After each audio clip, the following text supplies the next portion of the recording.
Assalamualaikum warahmatullahi wabarakatuh. Salam guru penggerak, tergerak, bergerak, menggerakkan. Berikut adalah aksi nyata modul 1.4 diseminasi budaya positif di sekolah. Perkenalkan, saya Puji Astuti dari SD Negeri 1 Jugo, calon guru penggerak Angkatan 9 Kabupaten Jepara.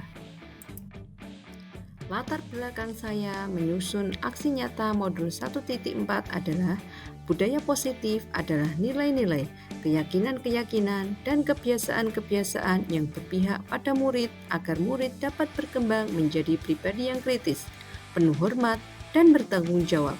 Salah satu unsur utama dari budaya positif adalah disiplin positif sebagai salah satu wadah untuk menciptakan budaya positif yang berhubungan erat dengan tercapainya tujuan sesuai filosofi Ki Hajar Dewantara.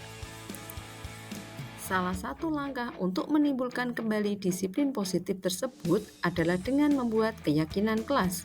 Keyakinan kelas dipilih karena setiap tindakan atau perilaku yang kita lakukan di dalam kelas dapat menentukan terciptanya sebuah lingkungan positif. Perilaku warga kelas tersebut menjadi sebuah kebiasaan yang akhirnya membentuk sebuah budaya positif. Untuk itulah diperlukan pembuatan keyakinan kelas bersama warga kelas.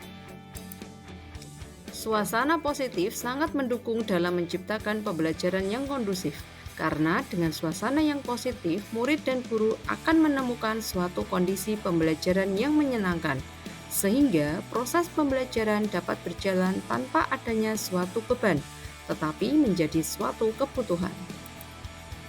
Tujuan aksi nyata budaya positif bertujuan menumbuhkan budaya positif di sekolah dengan meyakini nilai-nilai kebajikan universal serta menciptakan murid yang merdeka dan mempunyai disiplin kuat sesuai profil pelajar Pancasila. Tolok ukur. Siswa dapat melaksanakan keyakinan kelas yang telah disepakati bersama dengan kesadaran diri dan penuh tanggung jawab, serta terwujudnya kebiasaan-kebiasaan yang baik dalam diri siswa, sehingga tercermin karakter profil pelajar Pancasila. Yang pertama adalah rencana perbaikan, mengevaluasi kesepakatan kelas yang telah dibuat secara berkala, menempatkan diri pada posisi kontrol manajer secara konsisten, menerapkan segitiga restitusi pada setiap masalah, berkolaborasi dengan semua pihak demi terwujudnya budaya positif. Lini masa tindakan. Yang pertama adalah menghadap kepala sekolah untuk menjelaskan pentingnya penanaman budaya positif dan keyakinan kelas di sekolah, serta meminta izin untuk mendiseminasikan budaya positif. Berkolaborasi dan berkoordinasi dengan wali kelas yang lain untuk membuat keyakinan kelas. Memantau, merefleksi, dan mengevaluasi keyakinan kelas yang sudah dibuat, dan mengumpulkan rekan guru untuk melakukan diseminasi pemahaman budaya positif. Dukungan yang dibutuhkan, kerjasama dan kolaborasi dengan kepala sekolah, rekan sejawat, dan siswa dalam penerapan keyakinan kelas. Alat dan bahan seperti karton, stick note, dan ATK lainnya. Harapan saya semoga penerapan budaya positif dapat terwujud baik di lingkungan sekolah, di rumah, maupun di lingkungan masyarakat agar tercipta suasana belajar yang aman, nyaman, dan menyenangkan. Berikut adalah diseminasi budaya positif yang saya lakukan di SD Negeri 1 Jugo. Untuk melanjutkan acara diseminasi untuk calon guru penggerak, untuk acara susunan acara seperti berikut. Yang pertama, pembukaan, sambutan kepala sekolah, paparan materi, tanggung jawab, dan penutup. Untuk pembukaan sebagai pertama, kita ucapkan basmalah bersama-sama untuk yang beragama Muslim dan untuk yang beragama non-Muslim bisa menyesuaikan. Untuk pembukaan saya aturkan Bismillahirrahmanirrahim. Terkait dengan sambutan selanjutnya, silakan untuk Bapak Kepala Sekolah, Bapak Abdul Hafid, dipersilakan.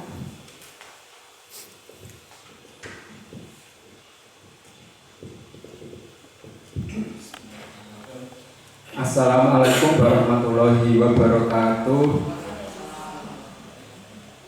Alhamdulillahirrahmanirrahim. Yang saya hormati Bapak Ibu Guru SD Negeri 1 juga. Yang saya hormati Bapak Ibu tamu undangan serta calon guru penggerak angkatan 9 Ibu Puji Astuti yang saya banggakan. Pertama sekali marilah kita panjatkan puji syukur kehadirat Tuhan Yang Maha Esa, yang mana pada siang hari ini kita masih diberikan rahmat-Nya sehingga bisa menghadiri acara diseminasi budaya positif untuk kegiatan calon guru penggerak. Bapak Ibu yang saya hormati, saya ucapkan terima kasih atas kehadirannya untuk Bapak Ibu bisa mengikuti kegiatan pada siang hari ini. Nah, jadi acara pada siang hari ini yaitu terkait diseminasi budaya positif yang sudah dilaksanakan oleh Ibu Puji Astuti selaku calon guru penggerak angkatan 9 begitu. Jadi Ibu Puji Astuti akan membagikan pemahaman dan pengalamannya setelah menerapkan budaya positif bersama peserta didik di SD Negeri 1 juga. Harapannya nanti kita semua bisa mendapatkan pemahaman yang sama atas apa yang disampaikan dan pengalaman yang dibagikan tersebut, supaya kita nantinya juga bisa menerapkan budaya positif demi kemajuan di SD Negeri 1 juga ini. Nah, saya ucapkan selamat mengikuti diseminasi. Semoga apa yang kita upayakan siang hari ini bisa membawa manfaat untuk kita semua. Nah, terakhir saya akhiri, billahi taufik wal hidayah. Wassalamualaikum warahmatullahi wabarakatuh. Terima kasih untuk sambutan dari Bapak Kepala Sekolah. Selanjutnya akan dilanjutkan dengan pemaparan materi oleh Ibu Puji Astuti. Silakan Ibu. Assalamualaikum warahmatullahi wabarakatuh. Selamat siang Bapak dan Ibu yang hadir pada acara diseminasi budaya positif. Yang terhormat Bapak Kepala Sekolah Bapak Abdul Kafid, SPD MPD. Yang saya hormati Bapak Ibu Guru SD Negeri 1 juga, dan tamu undangan yang saya hormati pula. Di sini saya sebagai calon guru penggerak angkatan 9 Kabupaten Jepara akan melakukan diseminasi budaya positif di SD Negeri 1 juga. Yang pertama adalah mendemonstrasikan pemahaman mengenai konsep budaya positif. Jadi di acara pada siang hari ini kita bisa memberikan pemahaman bagaimana konsep budaya positif ini dilakukan di SD Negeri 1 juga. Selanjutnya menerapkan strategi disiplin positif yang memerdekakan murid untuk menciptakan ekosistem sekolah aman dan berpihak pada anak. Jadi kita sebagai seorang pendidik harus bisa memerdekakan murid kita. Jadi kita harus berpihak kepada murid.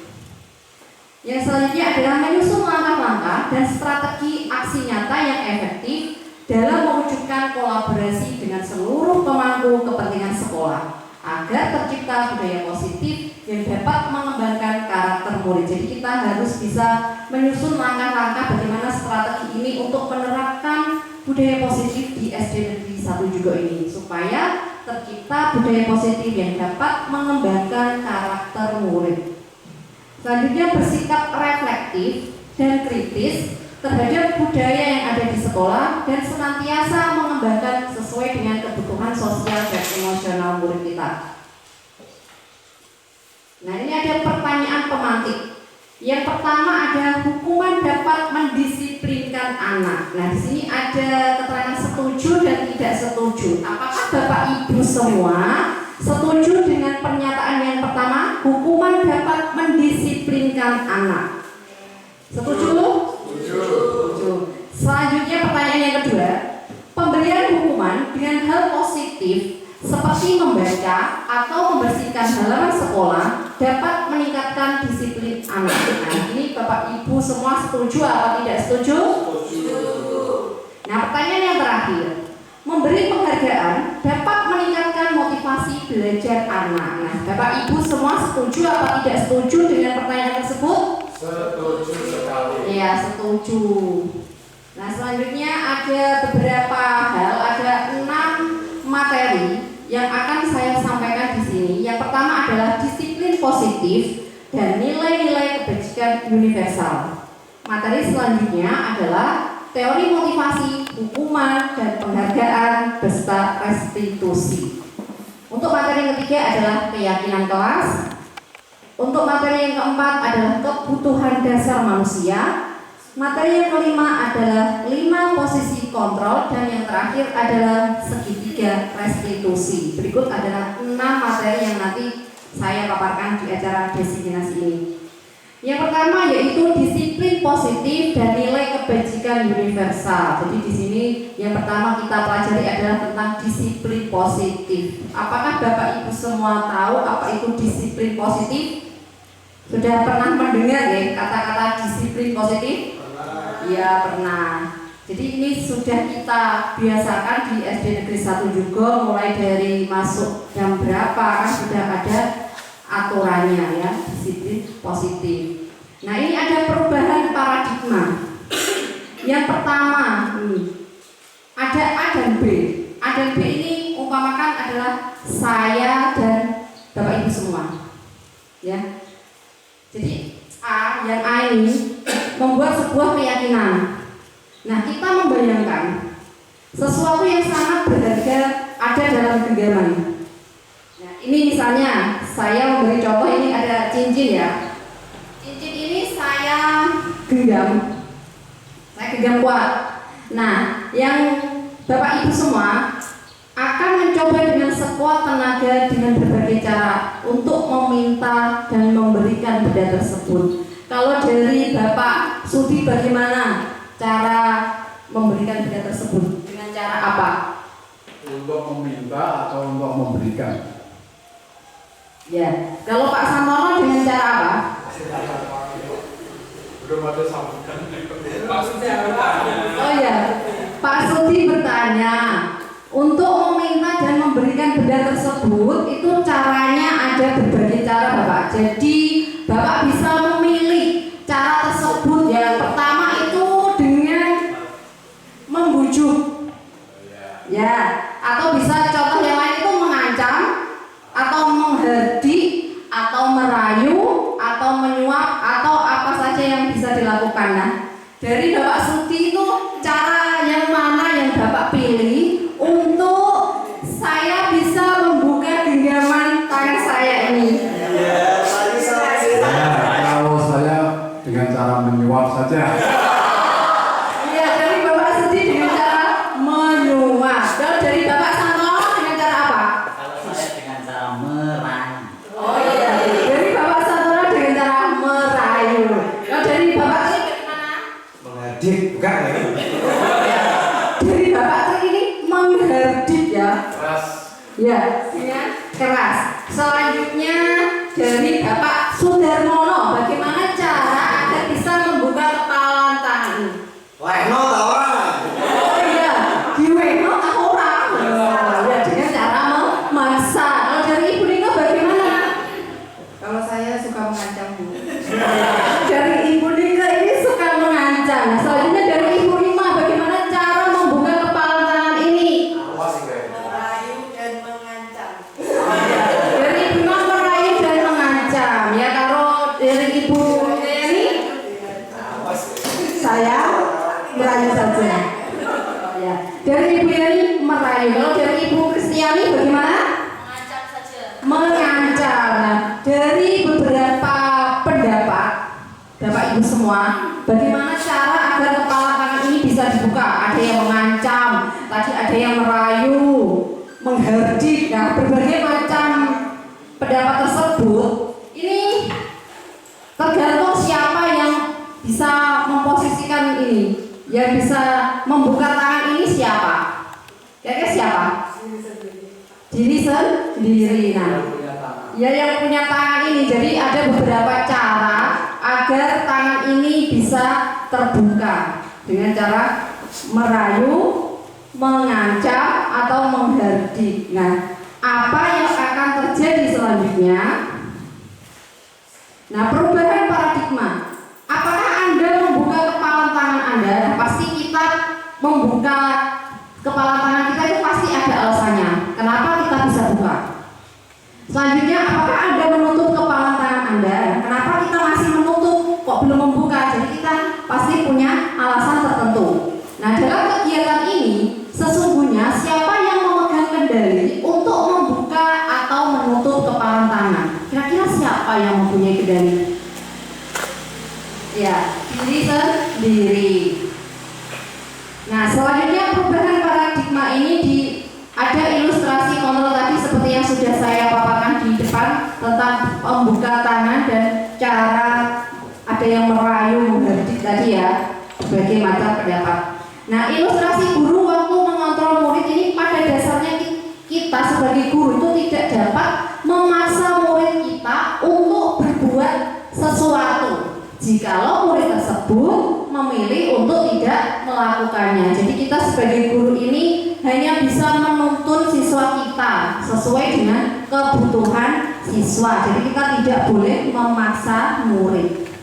Nah, selanjutnya ilusi bahwa semua penguatan positif, efektif dan bermanfaat. Nah, penguatan positif atau bujukan ini bisa dalam bentuk berbagai cara yang contohnya yaitu segala usaha untuk mempengaruhi murid agar tidak mengulangi perilaku-perilaku yang tidak sesuai.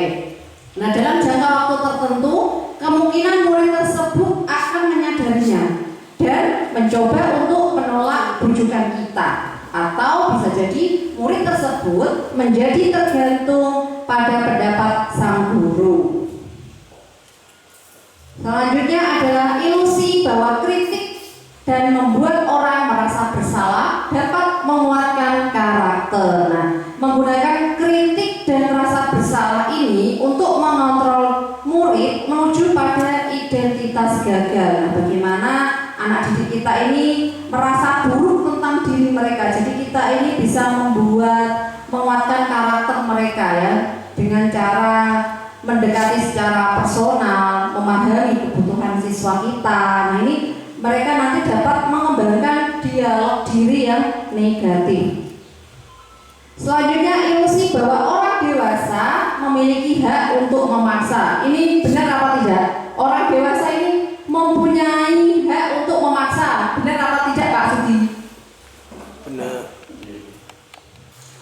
Memaksa? Iya. Kalau memaksa ya tidak dibenarkan. Betul sekali, memaksa ini tidak dibenarkan ya. Karena banyak orang yang dewasa itu percaya bahwa mereka itu memiliki tanggung jawab untuk membuat murid-murid berbuat hal-hal tertentu. Jadi ini orang dewasa ini memiliki hak untuk memaksa.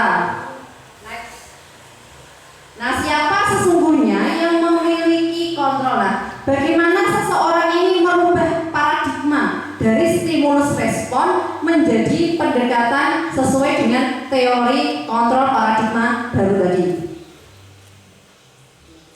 Nah, ini perubahan paradigma stimulus respon dari teori kontrol atau teori pilihan. Siapa sesungguhnya yang memiliki kontrol? Nah, ini ada tabel stimulus respon dan yang sampingnya lagi teori kontrol atau pilihan. Yang pertama, kita mencoba mengubah orang agar berpandangan sama dengan kita. Apakah bisa? Setiap orang ini akan sama pandangannya dengan kita?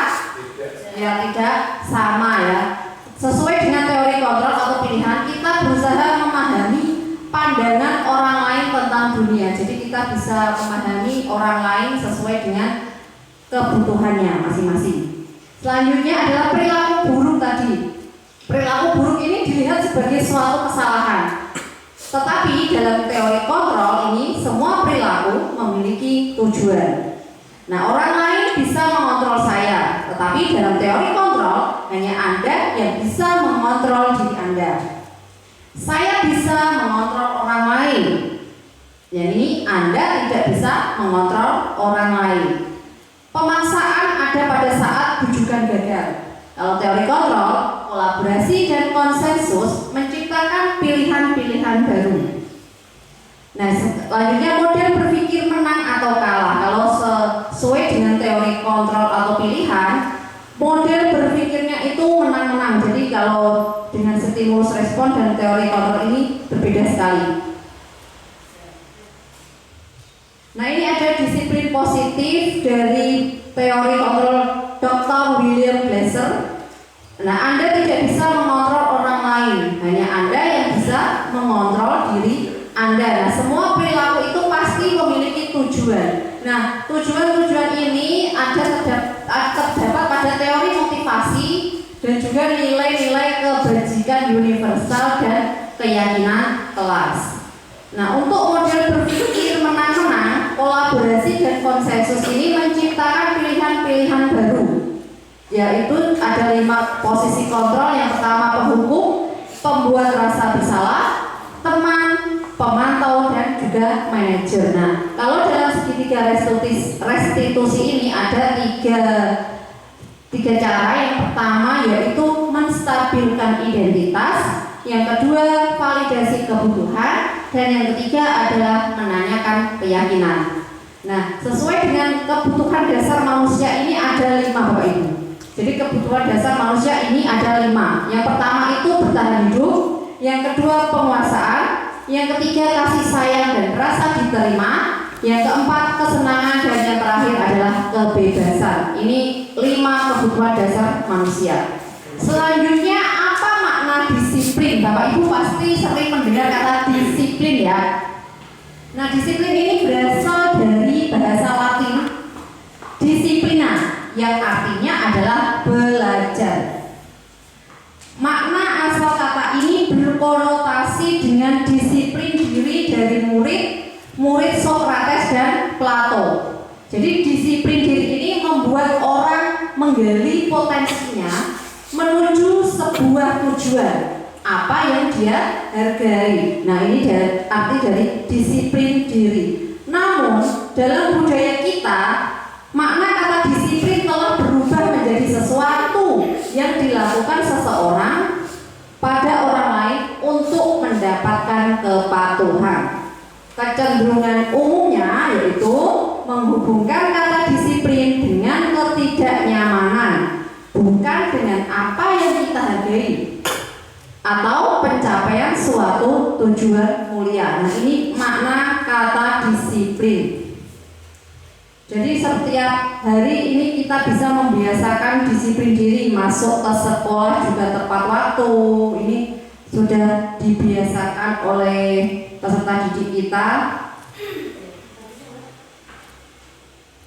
Nah, ada nilai-nilai kebajikan universal, ada 3. Yang pertama, nilai-nilai kebajikan adalah sifat-sifat positif manusia yang merupakan tujuan mulia yang ingin dicapai setiap individu. Nah, ini nilai-nilai kebajikan. Nah, nilai-nilai tersebut ini bersifat universal dan lintas bahasa, suku bangsa, agama maupun latar belakang.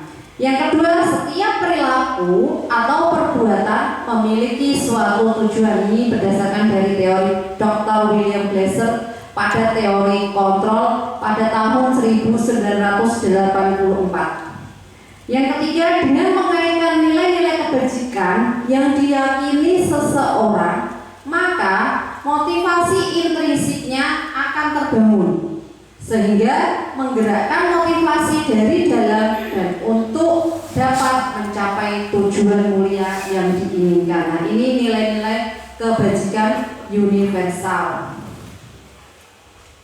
Nah, nilai-nilai kebajikan universal ini akan dicapai setiap anak didik kita ya, yang biasa kita kenal dengan profil pelajar Pancasila. Nah, Bapak Ibu pasti menerapkan di kelas masing-masing bagaimana profil pelajar Pancasila ini.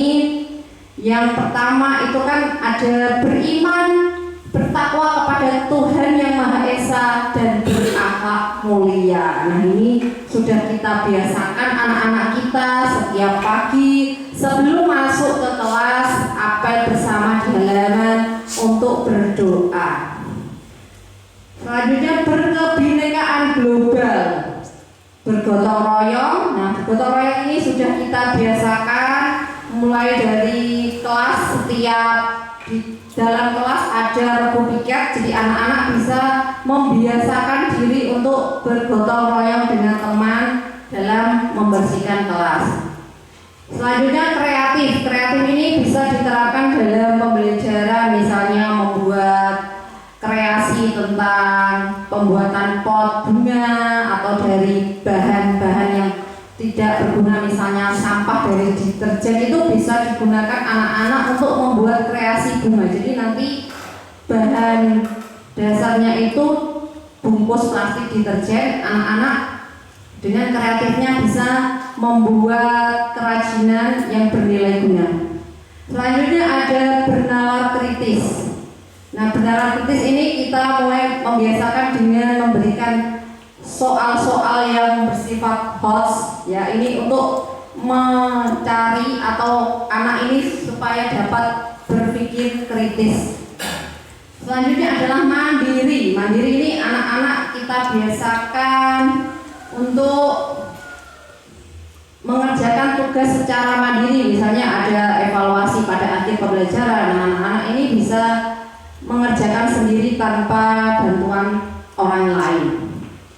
Nah, selanjutnya adalah yang kedua adalah teori motivasi, hukuman dan penghargaan dan restitusi.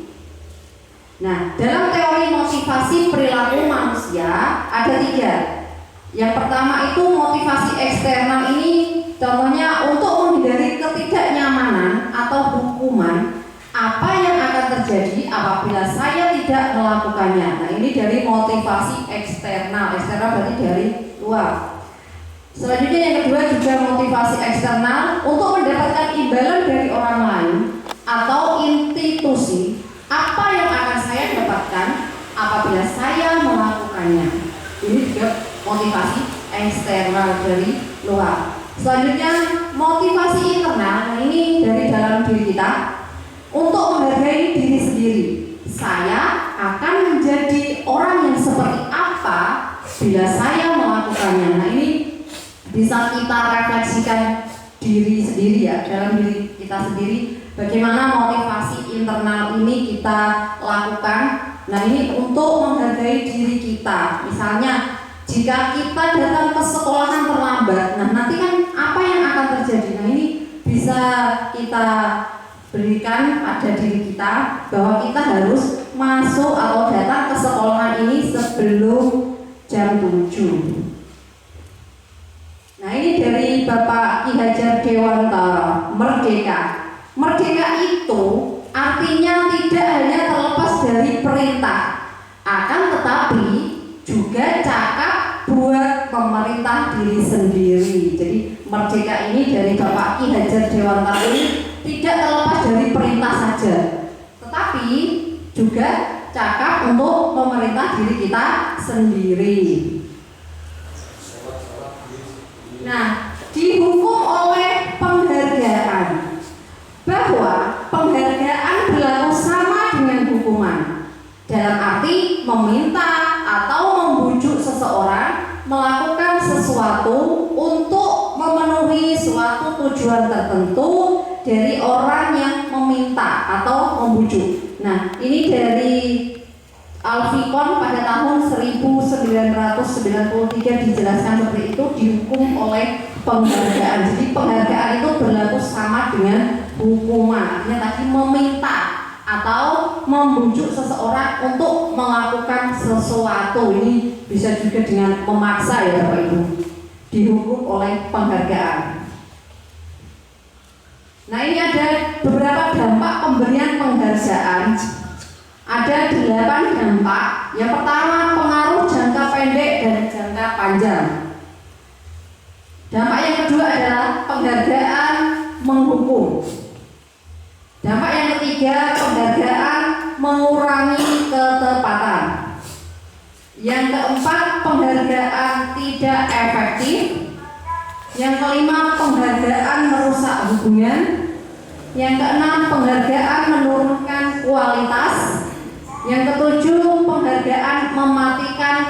aktivitas, dan yang kedelapan adalah penghargaan mengurangi motivasi intrinsiknya. Jadi ini ada beberapa dampak pemberian penghargaan. Jadi ada 8 dampak pemberian penghargaan. Ini berpengaruh pada jangka pendek dan juga jangka panjang.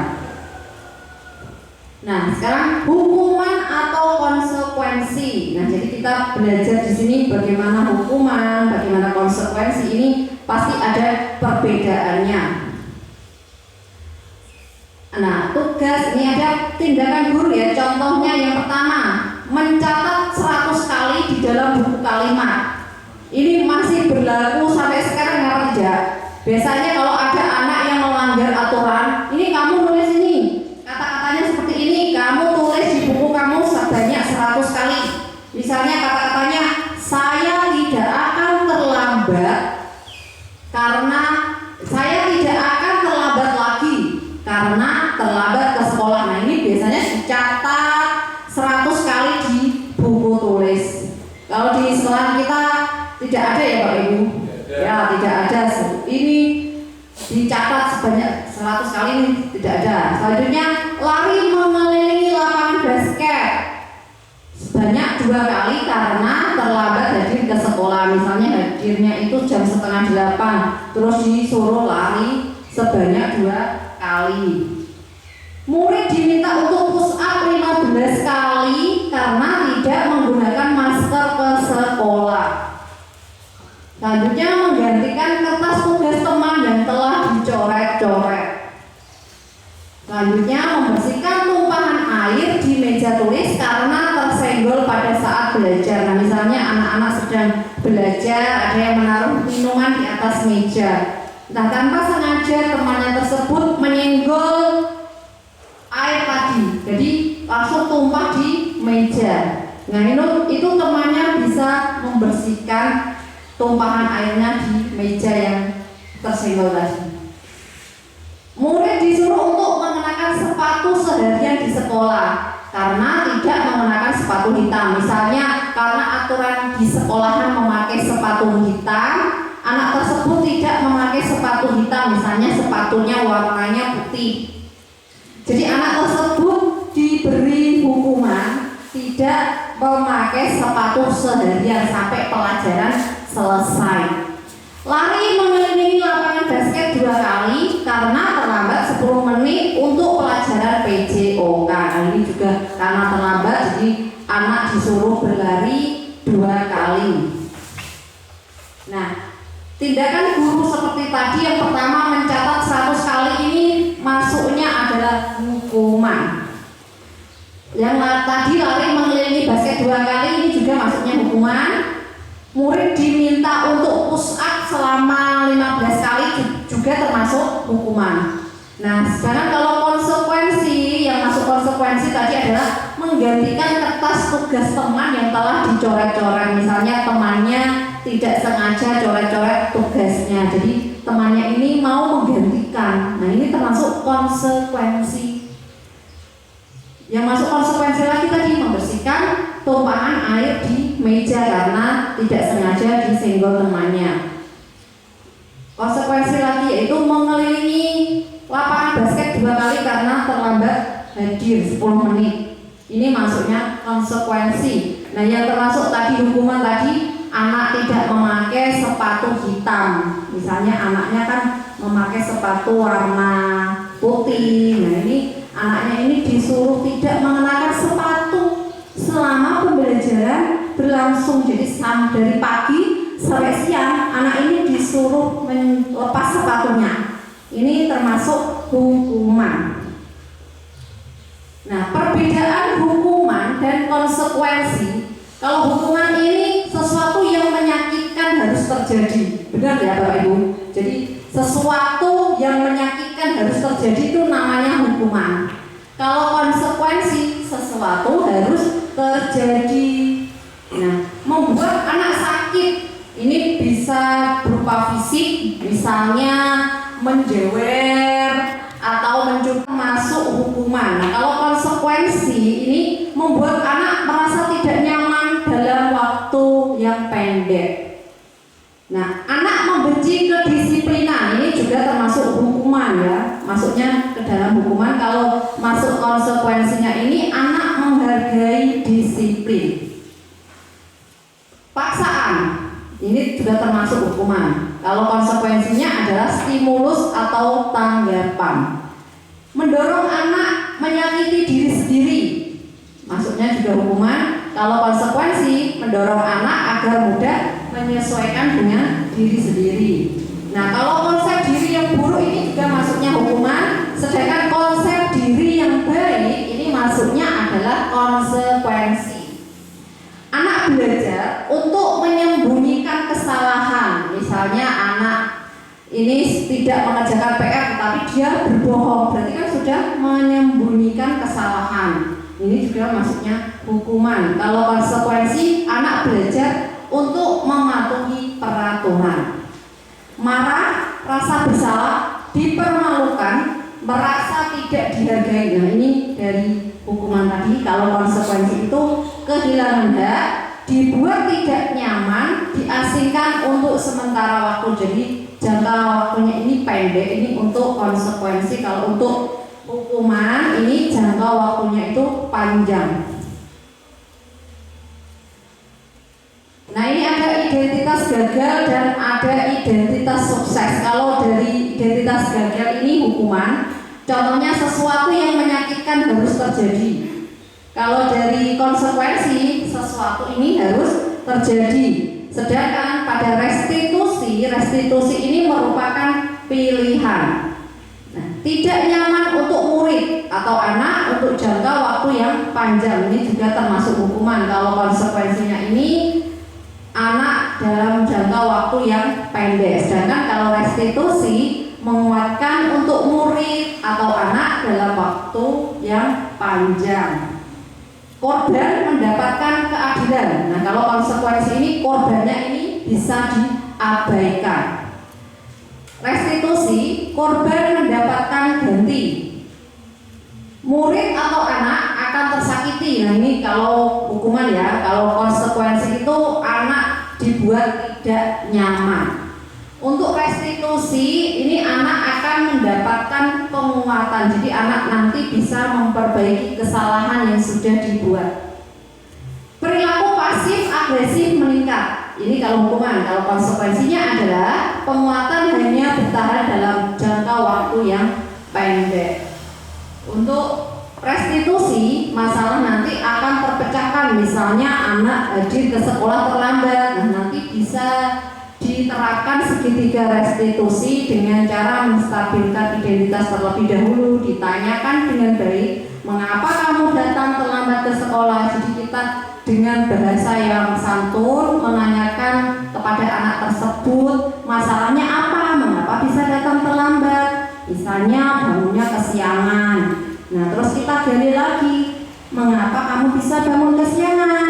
Karena saya tadi malam bermain HP Bu sampai larut malam. Nah, jadi nanti kita bersama-sama memecahkan masalah tersebut supaya anak tadi bisa memperbaiki kesalahan dan tidak datang ke sekolah terlambat lagi. Nah, dari sini kita bisa belajar restitusi. Nah, apa itu restitusi?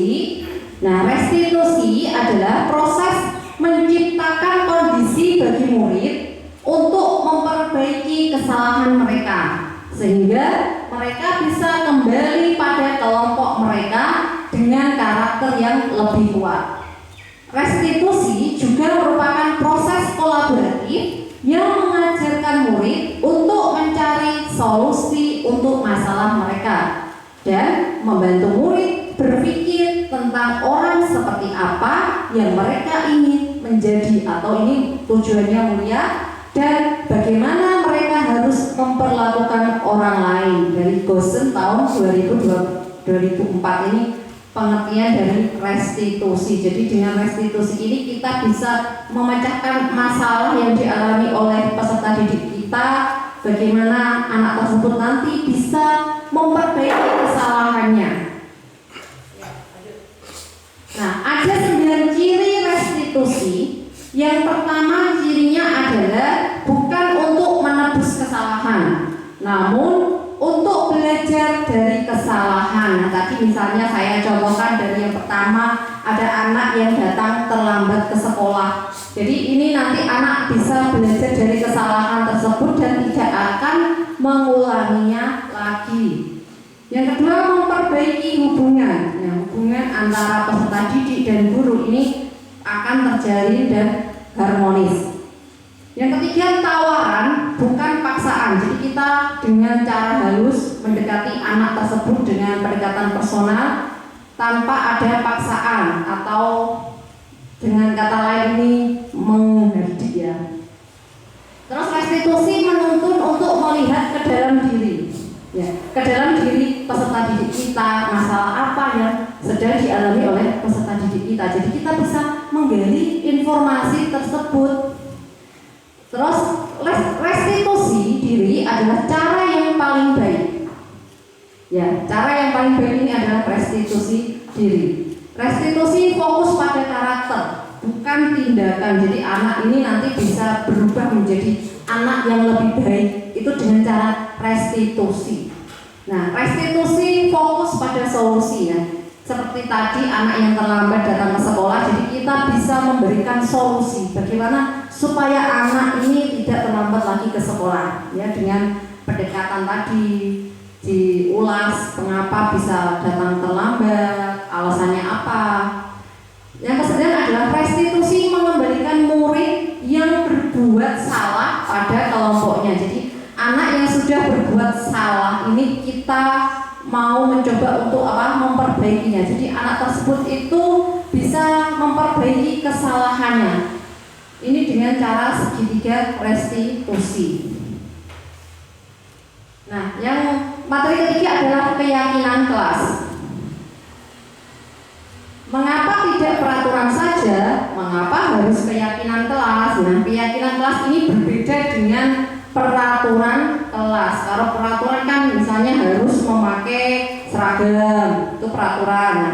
Mengapa kita memiliki peraturan harus menggunakan helm bila mengendarai kendaraan roda 2? Nah, saya tanya ini dengan Bapak Ibu semua, mengapa jika Bapak Ibu bepergian selalu memakai helm ini, kenapa? Kenapa Pak Sudi? Untuk menjaga kemungkinan kita jatuh dari benturan aspal. Terima kasih jawaban dari Bapak Sudi. Alasan mengapa kita memiliki peraturan harus menggunakan helm bila mengendarai kendaraan roda 2. Jadi pendapat Bapak Sudi tadi supaya kita tidak jatuh ya, untuk keselamatan kita di jalan raya. Nah, ini benar sekali. Selanjutnya, mengapa kita memiliki peraturan 3M? Menggunakan masker, mencuci tangan, dan menjaga jarak 1,5 meter. Nah, ini mengapa ada peraturan tersebut? Untuk apa peraturan tersebut kira-kira? Untuk menjaga apa? Menjaga kesehatan. Nah, selanjutnya, mengapa kita memiliki peraturan harus datang tepat waktu pada saat mengikuti pelatihan? Nah, biasanya kita kan sering mengadakan pelatihan ya, atau KKG di Dabin kita, misalnya jamnya jam 9. Nah, mengapa kita harus datangnya itu tepat waktu? Pastikan ini berasal dari diri kita sendiri, karena kita bisa menghargai waktu ya, melatih disiplin diri. Nah, untuk mendukung motivasi intrinsik, kembali ke nilai-nilai tadi ya, yuk, keyakinan-keyakinan yang lebih menggerakkan seseorang dibandingkan mengikuti serangkaian peraturan-peraturan. Nah, itu bedanya peraturan dengan keyakinan kelas. Nah, ini ada budaya positif, lingkungan positif, keyakinan kelas, dan peraturan kelas. Jadi ini saling berkesinambungan antara satu dengan yang lainnya. Pembentukan keyakinan kelas atau sekolah. Keyakinan kelas ini bisa diterapkan di kelas Bapak Ibu semua, dimulai dari kelas sendiri-sendiri ya, sesuai dengan jumlah siswanya. Beberapa hari lalu saya sudah melakukan keyakinan kelas ini, jadi saya memberikan tempelan di depan dari kertas karton, saya tulis keyakinan kelas. Selanjutnya saya membagikan stick note untuk anak ini memberikan pendapatnya, bagaimana keyakinan kelas kita. Nah, anak-anak ini bisa menuangkan pendapatnya di kertas post-it tersebut dan ditempelkan di kertas karton keyakinan kelas. Nah, ini keyakinan kelas ini bersifat abstrak, jadi ini berbeda dengan peraturan. Kalau peraturan ini kan lebih rinci dan konkret. Nah, kalau keyakinan kelas ini berupa pernyataan-pernyataan universal. Pernyataan keyakinan kelas ini senantiasa dibuat dalam bentuk yang positif. Jadi dalam keyakinan kelas ini tidak ada kata-kata dilarang membuli, nah seperti itu, tapi diganti menjadi kata yang lebih positif lagi. Misalnya menghargai orang lain. Nah, jadi kata-katanya ini lebih positif jika dibandingkan dengan peraturan. Jadi tidak ada kata dilarang, tidak boleh. Keyakinan kelas hendaknya tidak terlalu banyak sehingga kemudian diingat dan dipahami oleh semua warga kelas. Jadi keyakinan kelas ini tidak terlalu banyak ya Bapak Ibu, bisa 6 atau 7, tapi ini semua harus dipahami oleh semua warga kelas. Jadi harus dipatuhi. Keyakinan kelas sebaiknya sesuatu yang dapat diterapkan di lingkungan tersebut. Nah, kalau di dalam kelas ya semua warga kelas ini mematuhi keyakinan yang sudah dibuat bersama. Nah, jadi semua warga kelas ini ikut berkontribusi dalam pembuatan kelas, keyakinan kelas lewat kegiatan curah pendapat. Jadi setiap anak ini menuliskan pendapatnya masing-masing di kertas stick note untuk memberikan keyakinan kelas dan ditempelkan di kertas karton. Selanjutnya bersedia meninjau kembali keyakinan kelas dari waktu ke waktu. Jadi ini secara berkala ya, tidak dalam satuan misalnya tahun ajaran ini. Jadi ini bisa diperbaiki sesuai dengan keadaan. Nah, yang mana yang merupakan keyakinan kelas? Mengapa? Nah, di sini ada kesepakatan kelas ya. Yang pertama, datang tepat waktu, mengucapkan salam. Yang kedua, menjaga kebersihan sekolah. Yang ketiga, berdoa sebelum dan sesudah kegiatan. Yang keempat, aktif dalam pembelajaran. Selanjutnya adalah tertib. Nah, berbeda dengan kesepakatan kelas. Kesepakatan kelas yang di samping adalah kami, guru dan murid yang saling menyayangi. Jadi ini kata-katanya lebih positif. Yang sebelah kanan apa kiri Bapak Ibu? Kanan ya. Jadi kata-katanya ini lebih positif yang sebelah kanan ya. Kami guru dan murid yang saling menyayangi. Jadi kata-katanya lebih positif jika dimasukkan ke dalam keyakinan kelas. Kami murid yang semangat belajar. Nah, ini juga termasuk dalam keyakinan kelas. Kami murid yang peduli dengan teman-teman. Nah, ini masuknya dalam keyakinan kelas. Jadi kalimatnya lebih positif dan bisa dilaksanakan oleh semua warga kelas. Nah, ini ada perbedaan antara peraturan dan juga keyakinan kelas. Yang pertama, selalu kembalikan buku ke tempatnya. Ini kan juga maksudnya peraturan. Nanti berbeda kalau dimasukkan ke dalam keyakinan kelas. Dilarang mengganggu orang lain. Nah, ini masih ada kata dilarang. Hadir di sekolah 15 menit sebelum pembelajaran dimulai. Dilarang melakukan kekerasan. Ada kata lagi dilarang ya. Dilarang menggunakan narkoba. Masih ada kata dilarang. Bergantian atau menunggu giliran. Gunakan masker dan jangan berlari di kelas atau koridor. Ini masuknya peraturan. Berbeda kalau masuknya dalam keyakinan kelas. Nah, kalau dalam keyakinan kelas ini, tadi kalau peraturan kan selalu mengembalikan buku pada tempatnya. Tetapi dalam keyakinan kelas ini masuknya adalah tanggung jawab. Dilarang mengganggu orang lain. Nah, ini dalam keyakinan kelas masuknya adalah menghormati orang lain. Hadir di sekolah 15 menit sebelum pembelajaran dimulai masuk dalam keyakinan kelas adalah menghormati orang lain dan berkomitmen.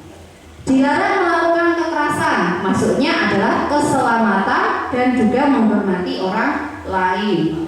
Dilarang menggunakan narkoba, masuk dalam keyakinan kelas adalah kesehatan. Bergantian atau menunggu giliran, maksudnya adalah menghormati orang lain dan bersabar karena antri juga melatih kesabaran. Gunakan masker, nah ini untuk menjaga kesehatan dan juga keselamatan. Jangan berdiri di kelas atau koridor, nah ini juga demi keselamatan dan juga keamanan. Yang keempat adalah kebutuhan dasar manusia dan dunia berkualitas. Dalam kebutuhan dasar manusia ini ada 5. Yang pertama itu bertahan hidup. Nah ini termasuk yang poin yang utama, 5 kebutuhan dasar bertahan hidup. Selanjutnya adalah kasih sayang dan rasa diterima. Nah ini kita di sini pasti punya keluarga. Keluarga ini kan yang memberikan rasa kasih sayang dan juga rasa diterima.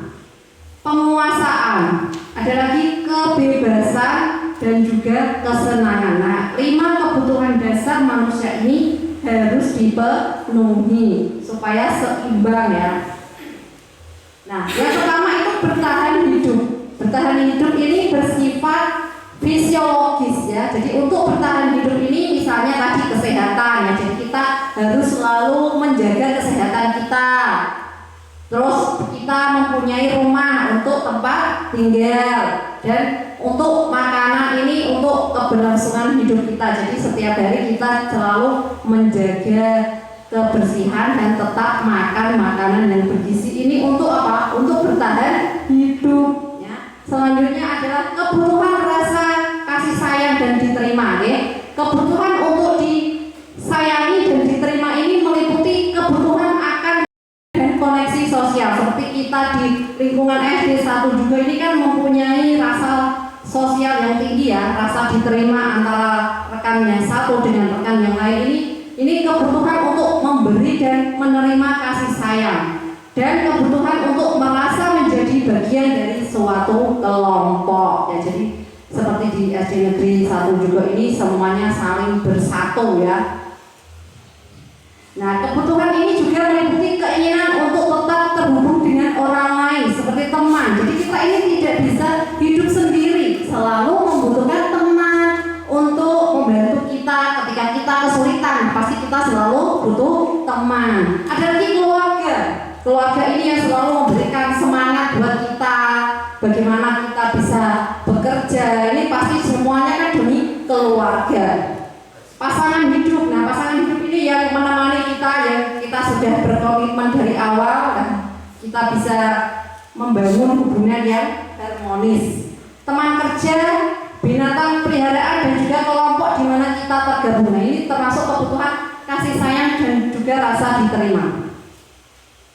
Selanjutnya kebutuhan penguasaan atau kebutuhan pengakuan atas kemampuan. Di sini untuk mencapai sesuatu ini menjadi kompeten, menjadi terampil, diakui atas prestasi dan keterampilan kita, didengarkan dan memiliki rasa harga diri. Nah ini masuknya adalah kebutuhan penguasaan atau kebutuhan pengakuan atas kemampuan kita.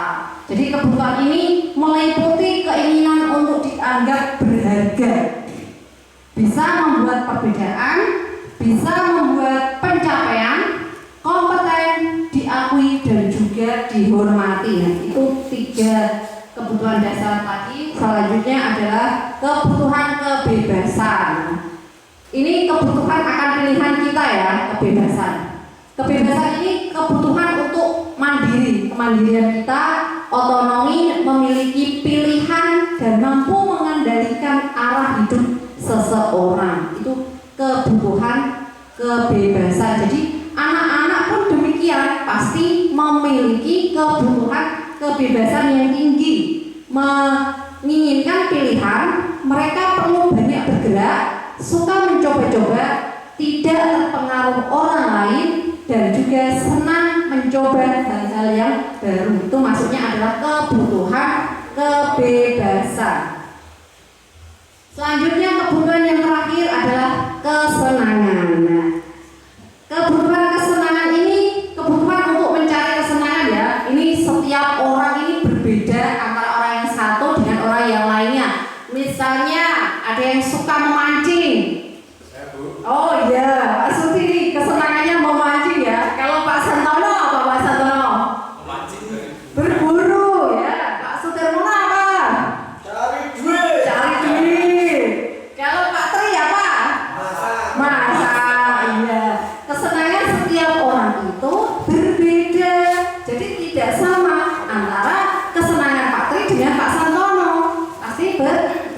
Jadi ini termasuk kebutuhan atas kesenangan. Jadi kebutuhan untuk mencari kesenangan sesuai dengan diri kita sendiri. Bermain dan tertawa. Nah, bayangkan hidup tanpa kenikmatan apapun betapa menyedihkan. Betul sekali ya Pak Ibu? Iya betul. Jadi dalam hidup ini kita itu butuh kesenangan. Jadi kalau kita membayangkan hidup tanpa kenikmatan itu memang sangat menyedihkan ya. Nah, Gleiser ini menghubungkan kebutuhan akan kesenangan dengan belajar. Nah, anak-anak dengan kebutuhan dasar kesenangan yang tinggi biasanya ingin menikmati apa yang dilakukan. Nah, ini termasuk kebutuhan kesenangan. Nah, selanjutnya 5 posisi kontrol.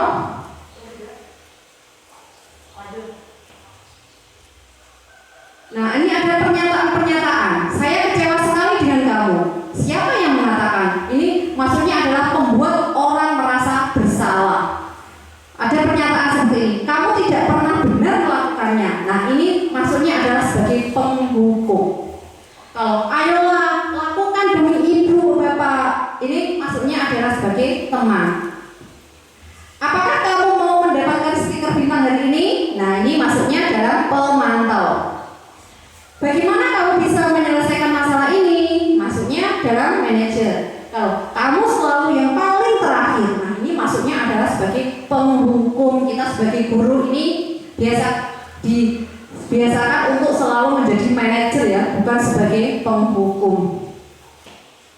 Yang selanjutnya adalah materi segitiga restitusi. Dalam segitiga restitusi ini ada 3 tindakan yang harus kita lakukan. Yang pertama adalah menstabilkan identitas. Ini misalnya kita menanyakan murid kita yang salah, terus kita panggil, misalnya terlambat. Nah, jadi kita bisa melakukannya dengan seperti ini. Setiap orang pasti pernah melakukan kesalahan. Jadi kita menenangkan anak tersebut dulu. Kamu bukan satu-satunya orang yang pernah melakukan ini. Langkah selanjutnya menstabilkan identitas sudah. Selanjutnya yang kedua adalah validasi kebutuhan. Kamu tentu punya alasan mengapa kamu melakukan itu.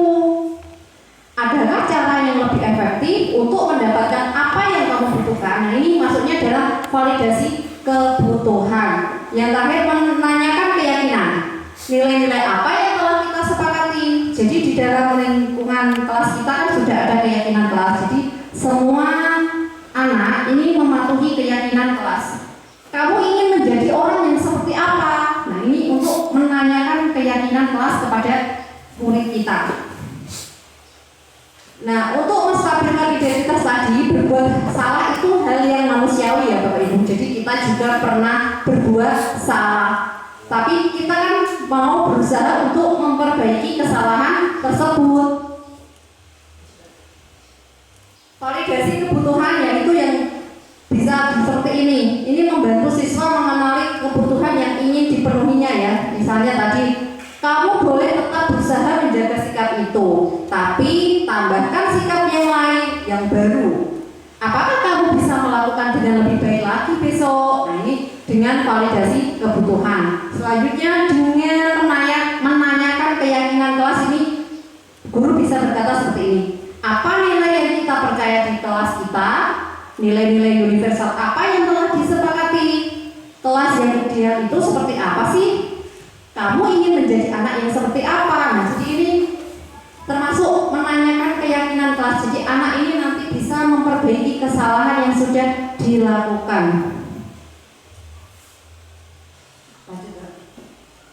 Nah, ini ada beberapa hal yang sudah kita terapkan di SD Negeri 1 juga. Penerapan budaya positif. Yang pertama adalah upacara bendera setiap hari Senin. Jadi setiap hari Senin di SD Negeri 1 juga sudah melaksanakan budaya positif. Ini untuk melatih siswa kita disiplin ya. Jadi anak-anak secara bergantian. Misalnya pada hari Senin ini ada kelompok 1, selanjutnya pada minggu depannya lagi ada kelompok 2. Jadi di rolling nih Bapak Ibu. Jadi semuanya bisa merasakan untuk menjadi petugas upacara. Ini salah satu penerapan budaya positif yang ada di SD Negeri 1 juga.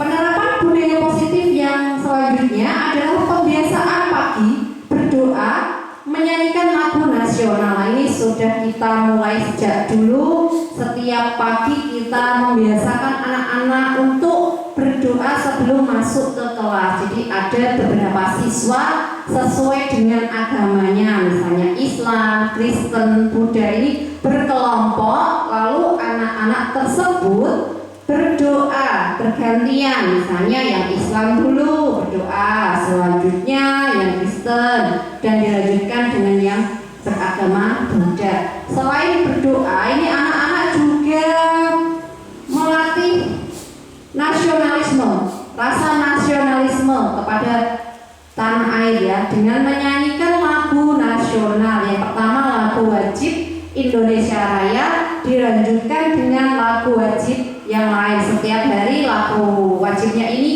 bergantian, jadi tidak sama setiap hari. Untuk dirijennya juga bergantian dari kelas 5 dan 6.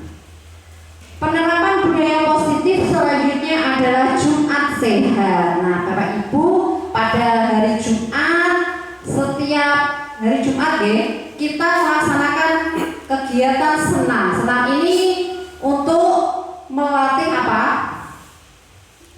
Ya, untuk kesehatan jasmani anak ya, supaya anak-anak kita ini sehat. Ini dengan penerapan budaya Jumat Sehat. Jadi anak-anak setiap hari Jumat itu bergiliran, ada yang menjadi instruktur senamnya ini dimulai dari kelas 4, 5, 6 secara bergantian pada hari Jumat. Ini penerapan yang sangat sesuai dengan SD Negeri 1 juga. Jadi anak-anak lebih antusias jika diajak senam, karena anak-anak itu kan senamnya itu gerak, ya kan?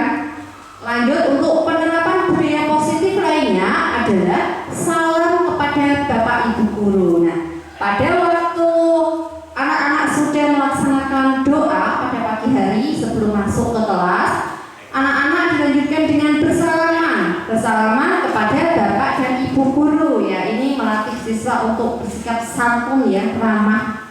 Ya, untuk penerapan budaya positif yang lain adalah Jumat bersih. Nah, anak-anak melakukan kegiatan Jumat bersih biasanya setelah senam. Anak-anak ini saling bekerja sama dengan anak yang lain untuk membersihkan lingkungan, dimulai dari kelas, selanjutnya dari halaman dan di sekitar sekolahan. Ini untuk menjaga kebersihan sekolah kita.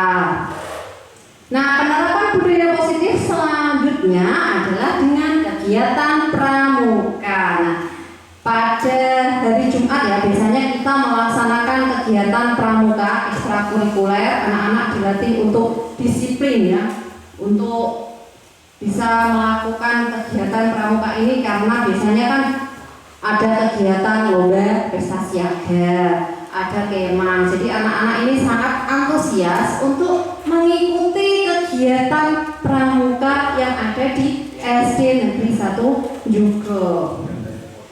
Nah, ini peringatan Hari Besar Keagamaan yang beberapa hari lalu sudah kita peringati, yaitu peringatan Maulid Nabi ya. Anak-anak sangat antusias sekali melaksanakan kegiatan Hari Besar Keagamaan. Jadi tidak hanya agama Islam, tetapi untuk agama selain Islam, misalnya Buddha, juga mengadakan kegiatan seperti peringatan Hari Waisak. Nah, ini untuk menanamkan budaya positif pada peserta didik. Video tentang pembelajaran ini anak-anak sudah sangat senang ya belajar TIK.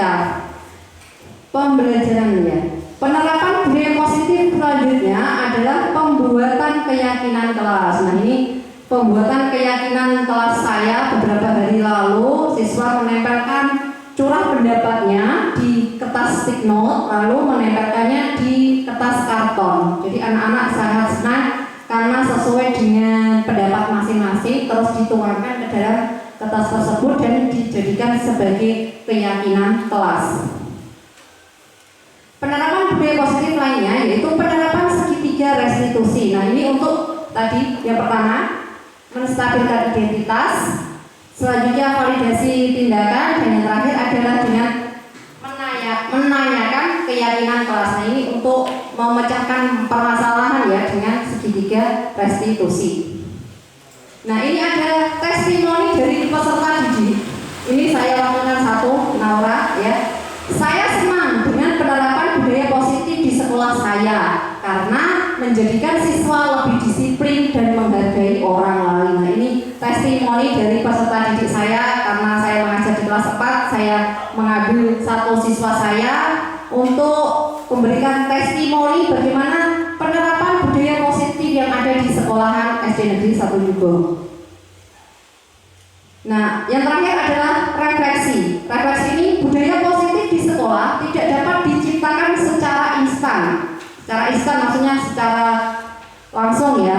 Dalam penerapan budaya positif di sekolah diperlukan tuntunan dan tauladan dari seorang guru. Jadi kita sebagai seorang guru harus menjadi contoh yang baik sehingga peserta didik dengan kesadaran sendiri akan mengikuti apa yang akan dilakukan oleh guru. Nah, ini refleksi kita pada diseminasi budaya positif di SD Negeri 1 Jugo.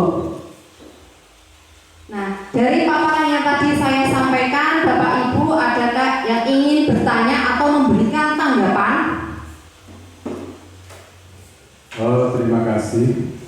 Dari saya hanya menyimpulkan saja bahwa semuanya itu bisa saya simpulkan, experience is the best teacher.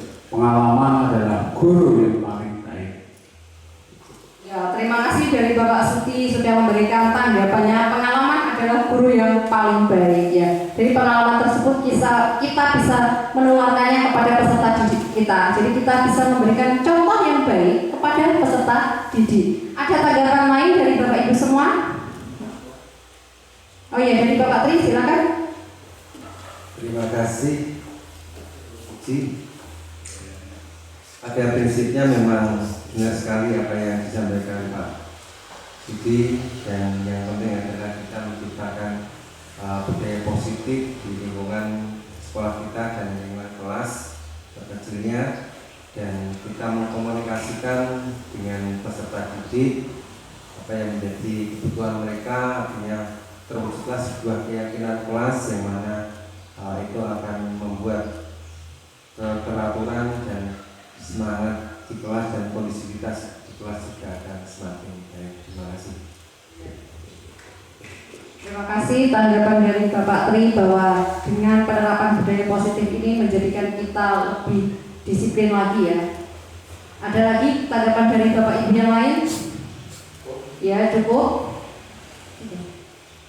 Nah, pada akhir kata, karena sudah cukup saya memaparkan dari tadi diseminasi budaya positif, semoga Bapak Ibu bisa mengambil hal-hal yang positif dari kegiatan ini, dan terima kasih banyak waktu kehadiran Bapak Ibu semua sudah mengikuti kegiatan ini dari awal sampai akhir. Nah, dari paparan saya cukupkan sekian. Terima kasih. Apabila ada kekurangan, kesalahan, saya mohon maaf yang sebesar-besarnya. Terima kasih. Wassalamualaikum warahmatullahi wabarakatuh. Waalaikumsalam warahmatullahi wabarakatuh.